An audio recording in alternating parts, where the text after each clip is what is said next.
Right, so I need to tell you about something that happened to me recently because it actually clicked, it like properly clicked. I was sitting with a group of people and every single time someone said something, my brain immediately had a response. Not just like, oh yeah, I agree. I mean a full story. Pages, chapters, the lot, a connection, an experience, a thing that I wanted to add. Like someone would say one sentence and my head would fire off 5 different things that I needed to say back. It wasn't just a want, I needed to. And I know you're not supposed to jump in. I have learned that. I have learned to bite my tongue and just sit there and listen and sit on my hands and do nothing.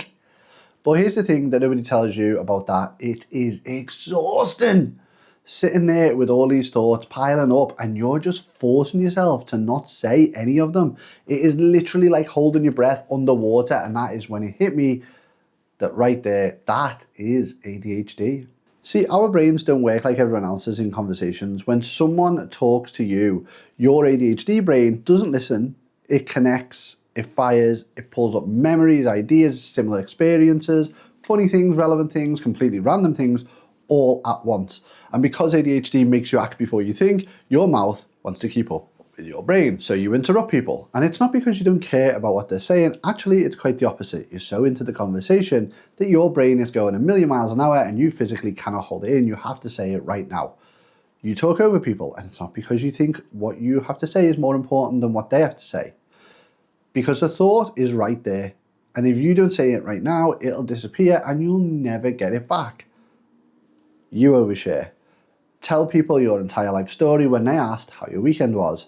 You give way too much detail about something that didn't really matter or didn't need that much detail, and you can see it happening and you are literally watching it. You can literally see in this person's eyes, they're switching off and you still can't stop. And then there is this one-upping thing. It's so fucking weird. I don't know why we do it. But someone says, oh, I went to Spain last summer, and before you can stop yourself, you're saying, oh, well, we went to Italy.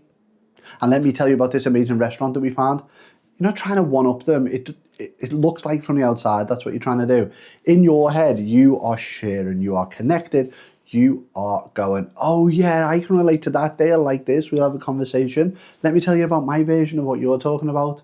But to them, it just looks like you're making it all about yourself. And this is where it gets really painful because the feedback that you get from people is brutal.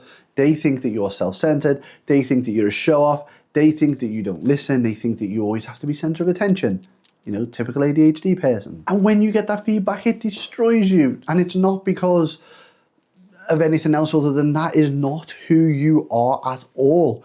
You're just someone with a brain that won't shut up and a mouth that can't keep up. And this is exactly why so many of us end up scared of what people think of us, because, you know, we've spent our whole life getting told that you're too much, you talk too much, you share too much, you need to learn to when to be quiet.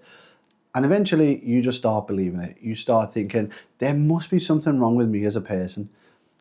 But there isn't. Your brain is just built to connect and to share, and that is actually a great thing once you learn how to handle it and use it. So here's what I've learned that actually helps. Number 1, just because you have a thought doesn't mean you need to share it. And I know that sounds obvious, but with ADHD, it really, really does feel like every thought needs to come out. It doesn't. Some thoughts are just for you. Let them exist in your head and then let them go. Number 2 is when someone is talking, listen to learn. Listen to not just respond. Try to flip your brain from what am I going to say next to what can I get from this. It is hard. It is really, really, really hard, but it changes everything about how conversations feel going forward. Number 3 is if you catch yourself rambling, it's okay to just stop. You don't even have to finish the story. Sometimes the people you're telling the story to aren't even listening. You can literally just go, anyway, I'm going on a bit, what were you saying? Or tell me something about blah, blah. And that is fine. People actually respect that way more than you just talking over them. I'll tell you that now for nothing. And number 4 is find somewhere to put it all. I make videos like this, and that is partly why I do this, because I've got all these thoughts and ideas and experiences bouncing around my head, and if I don't get them out somewhere, I'm just going to dump them on the next person who asks me how I'm doing. I actually have about 8 different channels, and each one of them talks about a different thing, from mythology to anime to drones, ADHD. Each one does something specific and different. Your ADHD brain talks a lot because it thinks a lot. That's not a bad thing. You just need to learn where to put it all. Nobody taught us all this stuff, so I am doing it. And if you enjoyed this video, I have another one here and here for you to have a little watch of, and maybe you learn something more about your ADHD or how to manage it.